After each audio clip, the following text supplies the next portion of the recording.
Is it Ruff or Ruff? Tilman Ruff in German, it's a German name, but in English, yes, Tilman Ruff is fine. My family had lived in Palestine as German Christians, where my great-grandparents had emigrated. In the First World War, displaced, interned in Egypt for 3 years, but were able to go back and rebuild, and then essentially within an hour of the outbreak of the Second World War were given notice to evacuate and were detained initially in Palestine and then in Australia until 1947 behind barbed wire. So those stories were very strong for me, the memory of war, and my family were enormously grateful to be given the opportunity to rebuild their lives anew in Australia. And my dad, on the basis of having been able to complete his German matriculation in the prison camp, because they had been organised in self-contained communities, was able to go to Melbourne Uni to study engineering. So he basically walked out of the barbed wire and the machine gun posts into Melbourne Uni to study, which is a lovely story. My mother had died tragically in Adelaide 7 months after my youngest brother was born in a car accident in the days before seatbelts. So that was kind of the defining, I guess, that had a major influence on our family. So we came to Melbourne as soon as my father was able to get a transfer, and then he remarried and we lived next to his parents. But we were well looked after and given a fair bit of scope.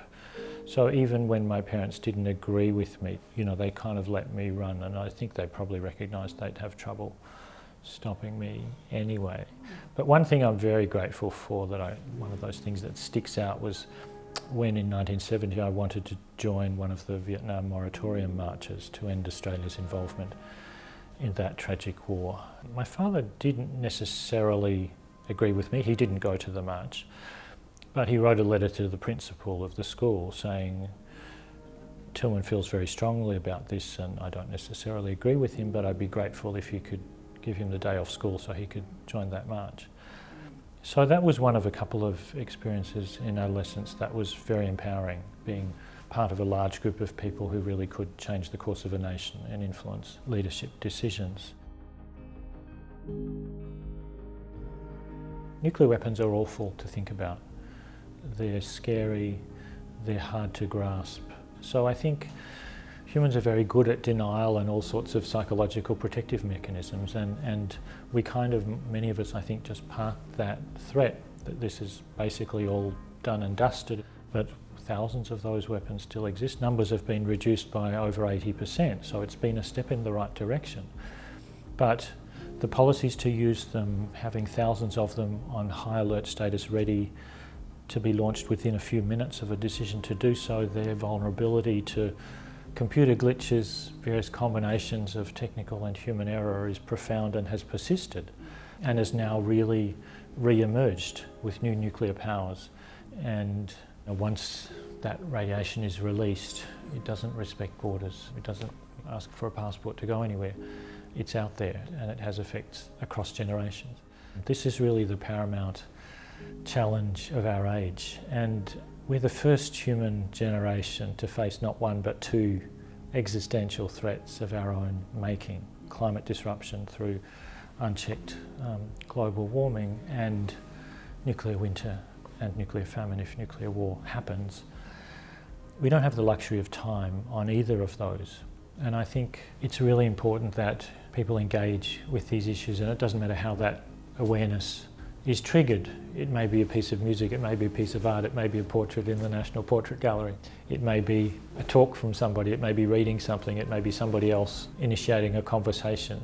All of these things and more need to happen to raise these issues. But I think, yes, many people are appreciating the connections much more than they used to. We have a share in a cooperative farm in the northeast of Victoria, which is very beautiful. It's completely surrounded by bush and mountains and state forest, and has a couple of creeks flowing through it. It's off-grid, and there are 5 dwellings on it, and it's a wonderful place. I've had horses there, I look after fruit trees. It's my sort of solace and retreat. Charlotte, my wife, and I It's the only house we've had the opportunity to design and build. It's a small but very Japanese house that we love dearly, and lots of friendships came together in the creation of that house. So that's a pretty special place. So yes, this red jumper. Nikki said bring a couple of shirts and a few jumpers. I was sort of reasonably, well dressed, I thought. Not formal, but, respectable. But she clearly was quite a creative and very down-to-earth person when we spoke, and she wanted me to bring a variety of things. So essentially, when I arrived at her place, and she saw the old farm jumper, which for decades has lived on the farm and is now completely comfortable and got holes in the elbows and holes in lots of other places. And as soon as she saw it, she said, "Put that on." So I took my shirt off and put on the farm jumper. So I like it for lots of reasons, but it's one of those jumpers that's been worn for long enough that it's really comfortable. You feel completely relaxed in it, and the association with the farm is, for me, very lovely. And my son wears it. Whoever needs a big, floppy, friendly, cosy jumper on the farm tends to wear it. So that's the jumper. And my arm must be just across the hole in the front of it. The Nobel Prize is a big deal, and the Nobel Peace Prize is a very big deal. ICANN's achievement in receiving the 2017 Nobel Peace Prize was, of course, deeply humbling, a wonderful, wonderful honour, really important recognition of the urgency and importance of the work and of the danger of nuclear weapons. And for me, the most important thing was recognition of the historic United Nations Treaty on the Prohibition of Nuclear Weapons that 122 nations had negotiated and voted for the adoption of in the General Assembly earlier that year. And of course, it gives enormous encouragement to the people who've worked on this issue, civil society and governments alike, that what they do matters, and we now need to use this treaty to finish the job and work towards the elimination of nuclear weapons. Controlling climate change, having a hospitable and stable climate, both through preventing runaway global warming and preventing an abrupt ice age from nuclear weapons, is entirely within our capacity. We have the tools, we know what to do. This needs very determined will and commitment, but this is doable. On the one hand, these issues are difficult, challenging, big.